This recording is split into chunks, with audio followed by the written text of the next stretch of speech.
సాధ్వి చూడండి ఎలా దండం పెట్టేసుకుంటుందో.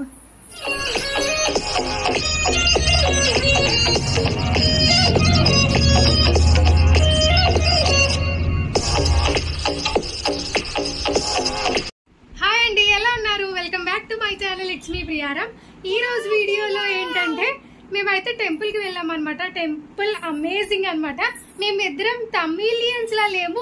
నేను పక్కన పెడితే సాధ్వి అయితే తమిళ్ కుటీలా ఉందన్నమాట. సో చెన్నై కుటీ.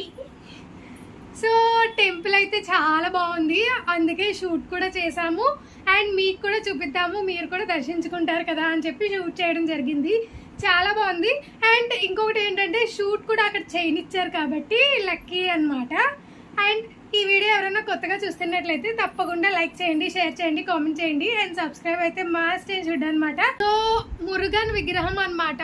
108 feet, చాలా ఫీట్ అనమాట. 108 పైగా 1920లో అది స్థాపించారంట. చాలా బాగుంది. అండ్ వినాయకుడు కూడా చాలా అమేజింగ్ గా ఉన్నారనమాట. వస్తుంది వెళ్తుంది, వస్తుంది వెళ్తుంది. సో చాలా అమేజింగ్ గా ఉన్నారు. అందరికి హాయ్ చెప్పమ్మా, హాయ్ అను చెప్పు మరి. హాయ్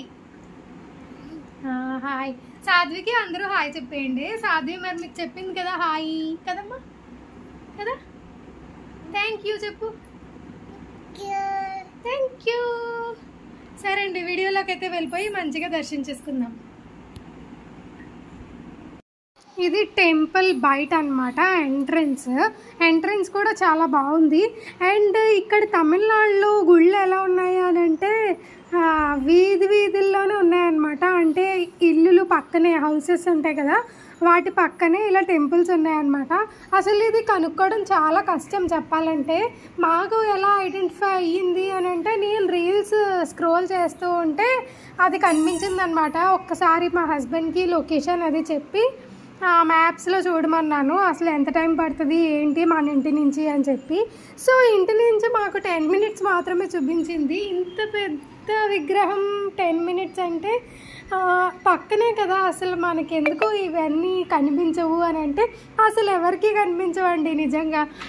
ఒక ఇల్లు ఉంటుంది, పక్కన గుడి ఉంటుంది, మళ్ళీ ఇల్లు ఉంటుంది, అలా ఉంటుంది అనమాట. తమిళనాడులో చాలా గుళ్ళు ఎక్కువ, అది అందరికీ తెలిసిన విషయమే. అండ్ ఇది వచ్చేసి మా ఇంటి నుంచి 4 km అనమాట. సో 4 to 5 km ఉంటుంది అనమాట. సో ఎంట్రన్స్ వినాయకుడి విగ్రహం చూసారు కదా ఇందాక, చాలా పెద్దదండి వినాయకుడి విగ్రహం కూడా. అండ్ ఎంట్రన్స్ అది వచ్చేసిన తర్వాత వినాయకుడి విగ్రహం బ్యాక్ సైడ్ నుంచి వస్తే ఇవన్నీ విగ్రహాలు ఉంటాయన్నమాట. పైన తమిళ్లో రాశారు, మనకు అదేంటో తెలీదు. ఇవన్నీ విగ్రహాలు ఉన్నాయన్నమాట.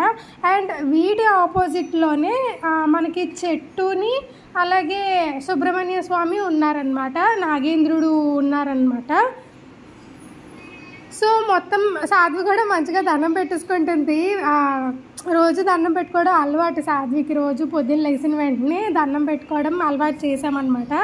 సో ఏ టెంపుల్కి వెళ్ళినా సరే చెప్పకుండానే దండం పెట్టేసుకుంటుంది. సో ఇప్పుడు మురుగన్ దగ్గరికి వెళ్దాము. అక్కడ చూడండి ఒకసారి ఆ డప్పులు.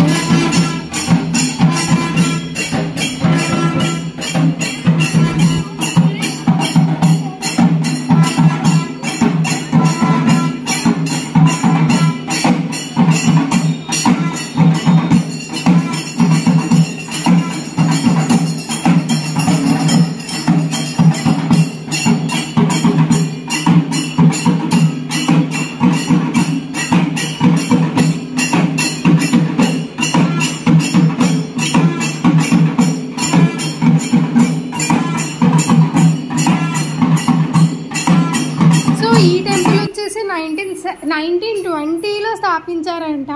అండ్ ఆ విగ్రహం వచ్చేసి 108 years అయిపోయిందంట. అసలు చెక్కు చెదరకుండా అలాగే ఉందన్నమాట. అండ్ ఇక్కడ మెయిన్ అమ్మవారు గుడి అనమాట. అమ్మవారి గుడి సెంటర్లో ఉంటుంది, పక్కన మురుగన్ ఉంటారనమాట. ఇది ఎంట్రన్స్ అనమాట. సో అమ్మవారి గుడి లోపలికి ఫోన్స్ అలౌ లేవు, అందుకని చెప్పి మేము బయట మాత్రమే షూట్ చేసాము. అండ్ లోపల చాలా ఖాళీగానే ఉంది. ఇప్పుడు ఒక్కసారి మీకు చూపించేస్తాను.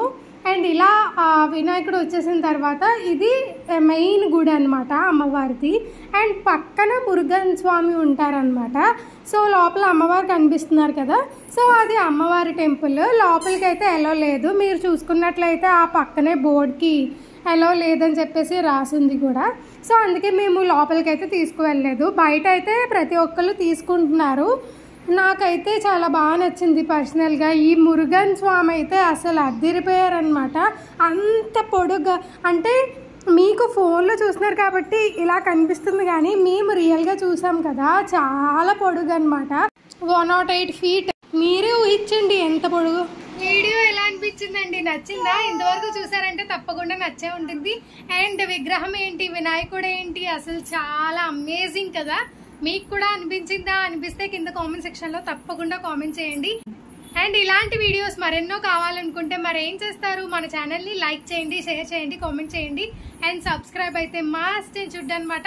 మరి నెక్స్ట్ వీడియోలో కలుద్దామా మంచి మంచి కంటెంట్తో, నెక్స్ట్ వీడియోస్తో మీ ముందుకు వచ్చేస్తాను. ఓకే అండి, టాటా.